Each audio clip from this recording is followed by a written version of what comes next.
Witajcie w ostatniej części z serii Wakacje w Ukrainie, a być może w ogóle w ostatnim filmie na tym kanale. Tym bardziej zachęcam, żeby obejrzeć go do końca, bo to długo albo nigdy nic się nowego nie pojawi. Nie miałem za dużo czasu na montaż, ale musiałem zdążyć przed Nowym Rokiem, żeby zakończyć ten rozdział, więc jest jak jest.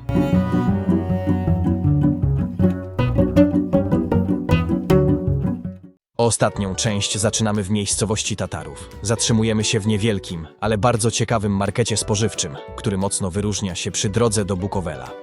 Sprawdzamy ceny, asortyment i to, jak wyglądają codzienne zakupy w ukraińskich Karpatach.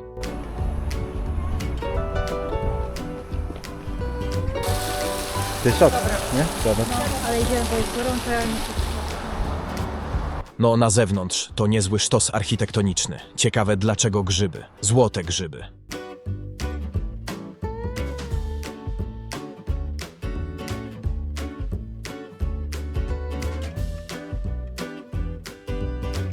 Z wiedzy takiej bezużytecznej dodam, że na wschodzie, nie tylko Ukraina, produkty rzadko są wystawiane w postaci zbiorczej lub na palecie.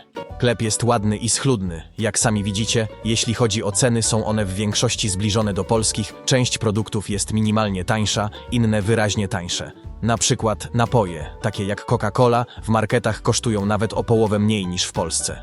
Podobnie jest z alkoholem.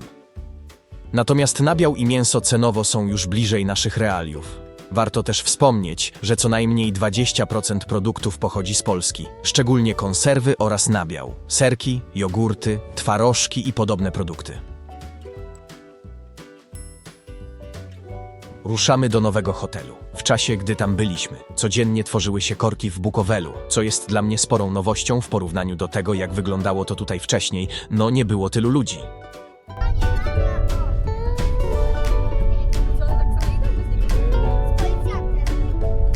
Po drodze do hotelu zaskakują nas konie idące. Tak sobie luźno po ulicy. Całkiem ciekawy widok. Wrócimy do nich.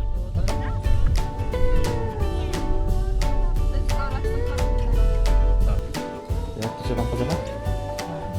O, tyle. Zapłacić już? A samochód tu mamy, może być? Tak. Kartą będziemy płacić. 1,60 m basen jest. Płytki. No, bez koła możesz. Ty też jakieś gwiazdy. Dobra,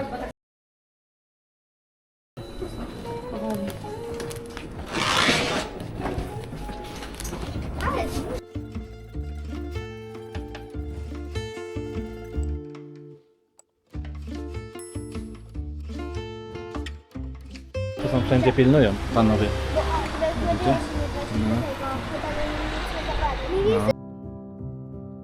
A więc za hotel w najdroższej dzielnicy Bukowela zapłaciliśmy około 600 zł za noc, standardowo dla 5 osób, ze śniadaniem w formie bufetu. W cenie był również basen oraz wszystkie sauny, czyli standard jak w większości tutejszych hoteli. Trzeba jednak pamiętać, że jest nas 5. Gdybyście byli we dwoje albo w trójkę, zapłacilibyście znacznie mniej, a przy tym moglibyście pozwolić sobie na dużo wyższy standard. Hotele, w których obecnie się zatrzymujemy, to raczej dolna średnia półka. Szczerze mówiąc, sam celowałbym w zupełnie inne lokalizacje, mam nawet swoje typy, gdzie chętnie bym się ulokował. Tyle razy szukałem tutaj noclegów, że po samej nazwie hotelu wiem, gdzie się znajduje. Taka trochę nietypowa umiejętność, którą z czasem po prostu nabyłem. Dzieci oczywiście najbardziej ciągnie do wody, dlatego przy każdej zmianie hotelu miały największy ubaw. Codziennie inne baseny, inne miejsca, coś nowego do odkrycia. Niby drobiazg, ale dla nich to ogromna frajda. A skoro się da, to czemu nie spać codziennie w innym hotelu, z innym widokiem? To też jest jakaś atrakcja. Jedziesz na 5 dni, a masz wrażenie, jakbyś był z 2 tygodnie. Coś pozwiedzał i zobaczył w każdej części miasteczka, może się przydać na przyszłość. Na dziś spałem tutaj już w 6 lokalizacjach.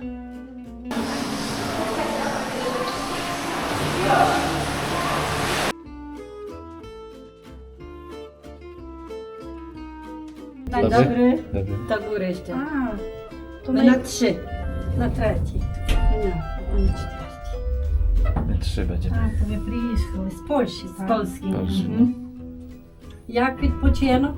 Pięknie tu jest. Tak. Super. Гарного вечора. Do widzenia. Dziękujemy, do widzenia.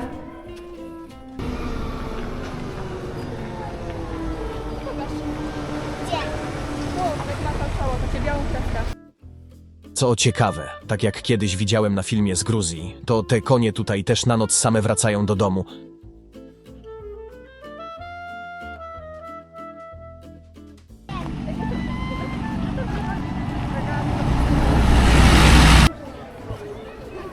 Instagramują chyba się tu na żywo. Wieczorem wybraliśmy się na spacer po Bukowelu. Jak widzicie, ludzi jest całkiem sporo. Często w komentarzach pod moimi filmami pisaliście, że są tu pustki i że nic się nie buduje, a tym razem było naprawdę dużo osób. Z dnia na dzień pojawiało się ich coraz więcej. Głównie dlatego, że dopisała pogoda. Wcześniej bywałem tutaj w okresie po deszczu i wtedy faktycznie ludzi było niewiele, teraz sytuacja wygląda zupełnie inaczej.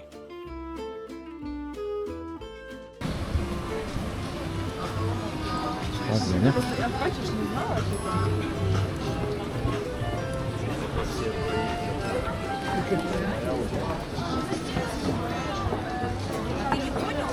Ja osobiście nie lubię, gdy na wakacjach są tłumy. Cenię sobie taki balans jak tutaj, nie za dużo, nie za mało. Na spokojnie można wszystko zobaczyć, nigdzie nie trzeba się przeciskać, a na jedzenie nie czeka się długo.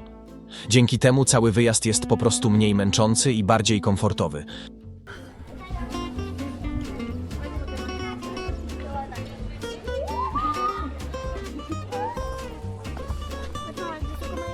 Słuchajcie, za 50 minut autobus odjeżdża do nas. Patrzcie, na wprost nasz były hotel dwudniowy. Na Ramos.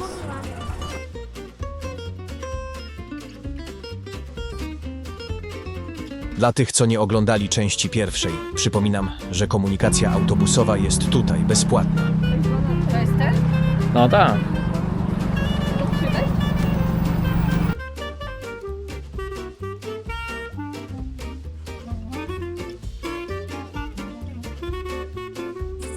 Co? Czekamy czy idziemy? No decydujcie. No to idziemy.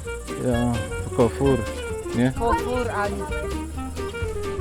wybiera jakąś dobrą furę. Już dawno powinnaś odpalać i powinniśmy jechać. A tu jak te trawy fajnie podświetlone i te drzewa. Widzisz? Poczekaj, tam są te lampy czerwone. Tu, za chwila. Hajby Eden. Jak to się nazywa?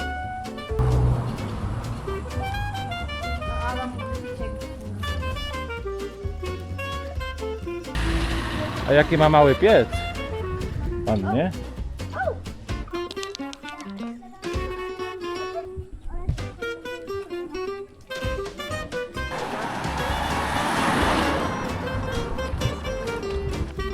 Ten mój były? No ten z tymi wieżyczkami.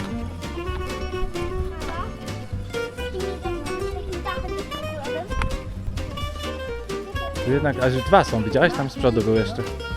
To wszystko jest. Człowiek myśli, że tu nic nie ma, a tu jeszcze dwa markety.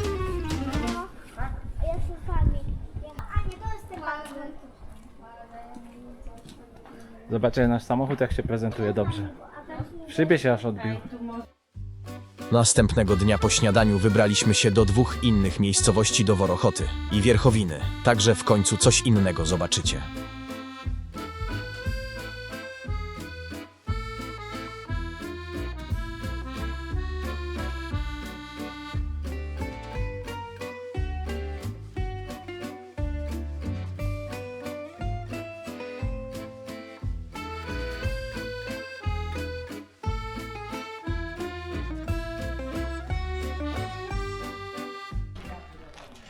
Oki narciarskie. No i jesteśmy w Worochocie. Nie wiem, czy to prawda, ale wyciągi są jeszcze przedwojenne po nas, no i skocznie też. Po ile? Drugą bluzą. Ładne. Kamila, tak jest. Słyszę, gdzie indziej zapytać, może to będzie dobrze. Nie był nasz stary hotel. Ale to kapibara, o to! Tu masz takie.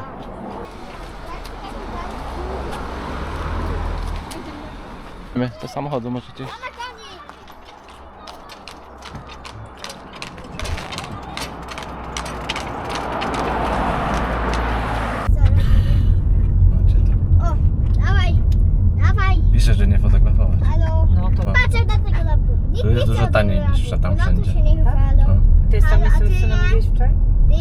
Z jedna z tych. Kolejny dziadek. Dzieci nie chcą. Nikt To nie przy drodze po prostu takie zrobili. Ma chorobę lokomocyjną. Nie, nawet jak do przedszkola ja miałam. Nie ma chorobę lokomocyjną. Ja miałam kiedyś. Krzysiek, chowaj tą kamerę. Teraz nawet, mimo że są to mosty zabytkowe, nie wolno ich nagrywać. A warto wspomnieć, że kiedyś kolej jeździła nimi aż do Wiednia. Dla tych, którzy nie oglądali moich wcześniejszych materiałów, drogi tutaj nie są wcale najgorsze. Można się nimi całkiem sprawnie przemieszczać. Żeby wpaść w kłopoty, trzeba by specjalnie zjechać na jakieś mniej popularne boczne trasy. Ruch jest niewielki, a widoki za oknem bardzo ciekawe. Na pewno inne i bardziej obce, bo tych pasm górskich nie znamy tak dobrze jak polskich. Dzięki temu jest na co popatrzeć po drodze i sama jazda staje się częścią podróży.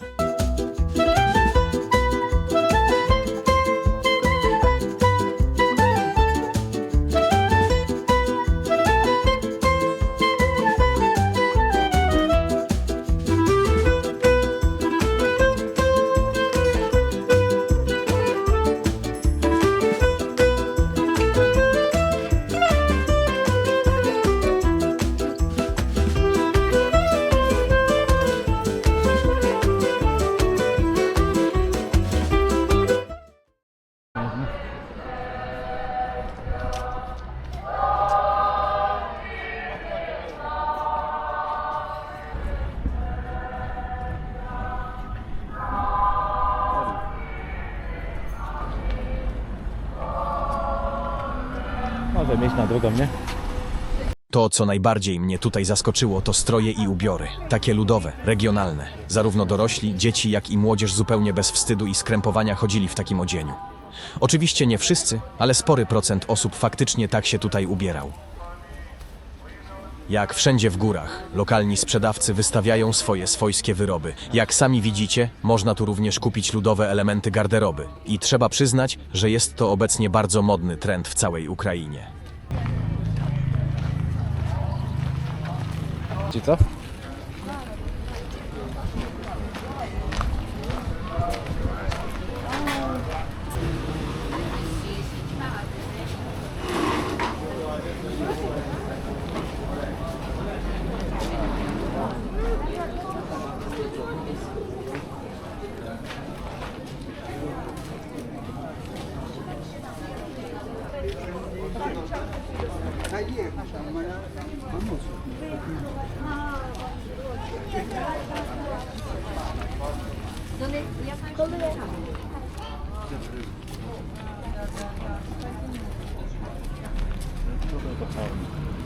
Wiąże z dala też.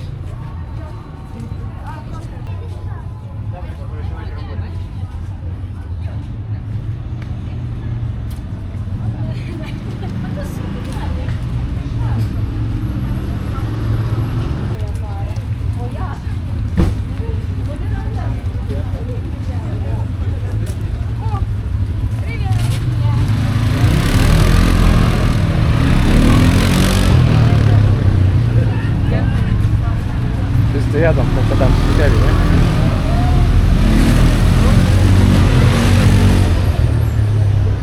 Na przygody.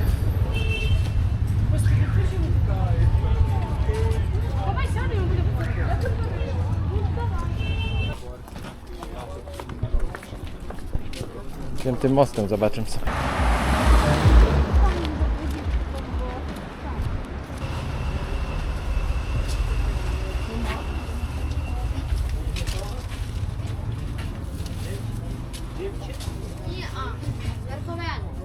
Ні, де ти не береш?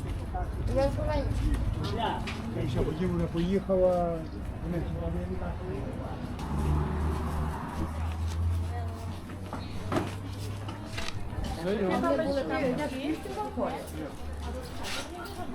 W tych mniejszych miejscowościach zawsze mam takie nieodparte wrażenie, jakbym znalazł się w miasteczkach ze starych amerykańskich westernów. Te drewniane domki, małe kamieniczki, nie wiem dlaczego, ale za każdym razem wywołują u mnie takie skojarzenie.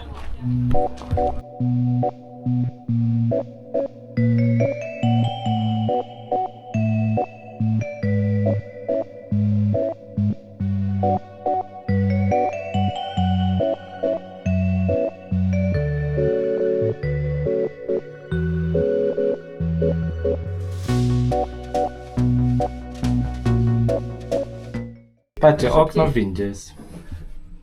Takie. I znowu okno w windzie. I 5. Już. O kurde, to jeszcze mogło wyżej jechać chciałem. I tak dotarliśmy do ostatniego, a jednocześnie najtańszego obiektu podczas całej naszej podróży. Za 5 osób zapłaciliśmy tutaj 314 zł za dobę i to praktycznie w centrum Bukowela. Apartament jest całkiem duży, z miejscami do spania nawet dla 6 osób. Bo te niebieskie fotele również się rozkładają i mogą służyć jako pojedyncze łóżka. Gdyby cały pobyt spędzić tylko w tym miejscu, 5 dni kosztowałoby nas około 1600 zł za całą piątkę. Jak widać, da się tutaj wypocząć naprawdę tanio i to wcale nie kosztem skrajnie złych warunków. Już tak widzicie? Może większość dużą, ale trochę tak bidni. No drzwi ładne. Głowę, oni mają bogować z Wyjmę go. Ten to ma taki klimatyczny tu. Jest. Tu jakieś okna takie. Poddaszowy taki.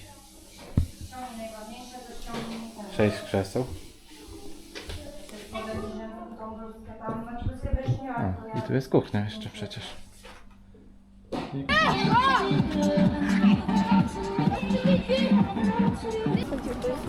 Ostatniego dnia wybraliśmy się jeszcze w jedno miejsce w Bukowelu, w którym wcześniej nie byliśmy, na fragment stoku z wyciągiem i całkiem ciekawą infrastrukturą.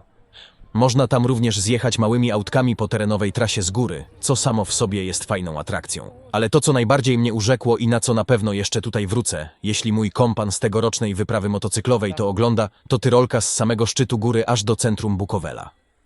Zjazd kończy się na dachu jednego z hoteli. Zaraz zobaczycie, jak to wygląda na nagraniu. Co ciekawe, można zjeżdżać nawet w trójkę naraz, bo poprowadzone są aż 3 liny. To jest absolutny must have do zrobienia w Bukowelu. Zapamiętajcie to.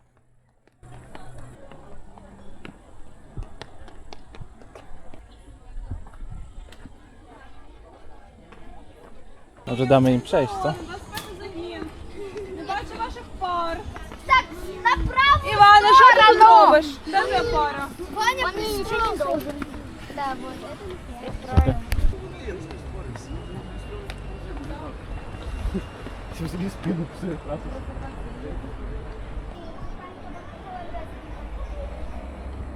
О, kolejna.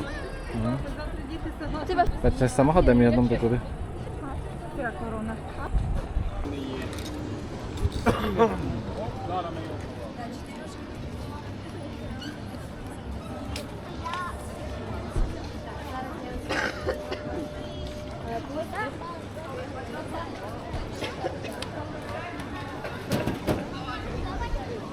Oni w ogóle trzymają.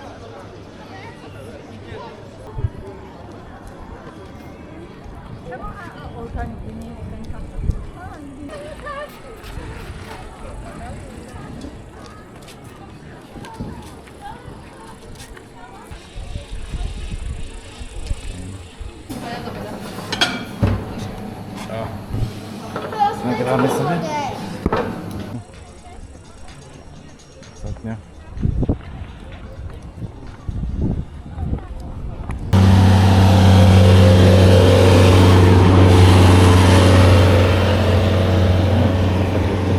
Tutaj sobie to przewalić.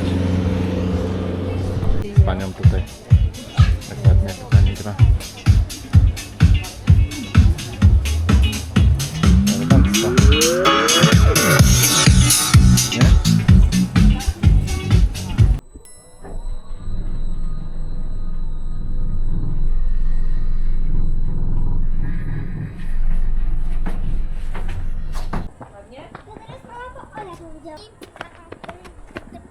W momencie, gdy tutaj spacerowaliśmy, w telewizji od kilku godzin pokazywany był czerwony dywan w Anchorage na Alasce, gdzie miało dojść do spotkania Trumpa z Putinem.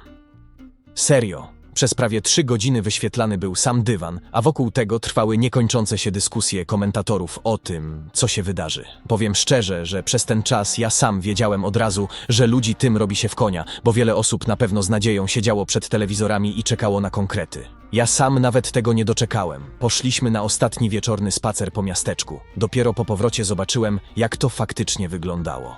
Na ulicach było wtedy zaskakująco mało ludzi. Dało się wyczuć taką dziwną, ciężką atmosferę, co w sumie nie dziwi. Widzieliśmy nawet z daleka, jak dwóch facetów w luksusowym hotelu chwilę się posprzeczało, a nawet poszarpało. Może i im udzielił się ten kiepski nastrój po całym tym telewizyjnym show. Na koniec muszę jeszcze o czymś wspomnieć. Podczas tego wyjazdu 2 razy spotkała nas podobna sytuacja. Raz ze strony sprzątaczki w hotelu, a raz sprzedawczyni w sklepie. W obu przypadkach usłyszeliśmy tekst w stylu: a wy z Polski, ojej, a u nas taka bieda. Przyznam, że było to dla mnie dość dziwne, bo w tych konkretnych miejscach i sytuacjach tej biedy zupełnie nie było widać. Być może dotyczy ona głównie osób starszych, emerytów, czasem widać starszych ludzi sprzedających drobne plony, czy własne wyroby, albo takie zgarbione staruszki gdzieś na obrzeżach mniejszych miejscowości. Natomiast wśród młodszej, pracującej części społeczeństwa ja osobiście tej biedy nie zauważam. Bo tak naprawdę jest jak wszędzie, wszystko zależy od miejsca i sytuacji życiowej. Jeden ma lepiej, drugi gorzej. Na materiale na pewno widzieliście mnóstwo dzieci, kolonii, wycieczek. Często piszecie w komentarzach, że te góry, kurorty i atrakcje są tylko dla bogaczy. Ale szczerze wątpię, żeby rodzicami tych dzieci byli jacyś oligarchowie czy wielcy biznesmeni. To raczej normalna część społeczeństwa. Podczas wcześniejszych podróży wielokrotnie rozmawiałem z ludźmi o zarobkach i kosztach życia i wbrew pozorom ta różnica nie jest aż tak ogromna, jak często się ją przedstawia, szczególnie jeśli porównuje się do kosztów życia, które są tu nieco niższe niż w Polsce. Bardzo często mówi się o Ukrainie przez pryzmat emerytów i rencistów, gdzie sytuacja faktycznie bywa dramatyczna. Ale w sektorze prywatnym już tak źle nie jest. Najczęściej słyszałem o zarobkach w granicach od 2500 do 3500 zł, a trzeba pamiętać, że ceny życia są tu jednak inne. Jest oczywiście coraz drożej z roku na rok, inflacja robi swoje, ale zarobki również rosną, więc ten obraz nie jest tak czarno-biały, jak często się go przedstawia. Obiecałem, że pokażę, jak najlepiej tutaj dojechać, więc przetestowałem 3 różne trasy i przejścia graniczne. Na początek weźmy Krościenko koło Ustrzyk Dolnych w samych Bieszczadach na południowym krańcu Polski. To przejście ma najmniejsze kolejki, ale zaraz po przekroczeniu granicy traficie na dziurawe drogi, które potrafią dać w kość. Co prawda kawałek dalej trasa robi się naprawdę świetna, jednak na samym początku jazda autem jest dość męcząca.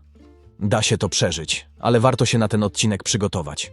Drugie przejście to Korczowa, Krakowiec. Google często prowadzi tam na skróty, pod lekkim ukosem, żeby było szybciej, ale musicie uważać, po drodze możecie trafić na odcinek drogi, który naprawdę potrafi zaskoczyć. Nie zaznaczyłem go może poprawnie, ale był. Szczerze mówiąc, gdybyście go zobaczyli, nie uwierzylibyście własnym oczom, jak może wyglądać droga. Ten fragment trwa może około 30 minut, ale jest tak fatalny, że można mieć ochotę zawrócić do domu, szczególnie jeśli nie jedziecie SUV-em. Ogólna rada. Jeśli macie duże alufelgi i niskoprofilowe opony, to profilaktycznie załóżcie opony i felgi o wyższym profilu, np. zimówki, mogą w takiej sytuacji uratować zawieszenie i felgi, zwłaszcza jeśli gdzieś zbłądzicie. A jeśli już wybierzecie przejście Korczowa, Krakowiec, to najlepiej kierować się na obwodnicę Lwowa, a następnie wybrać trasę prowadzącą przez Rohatyn i Halicz.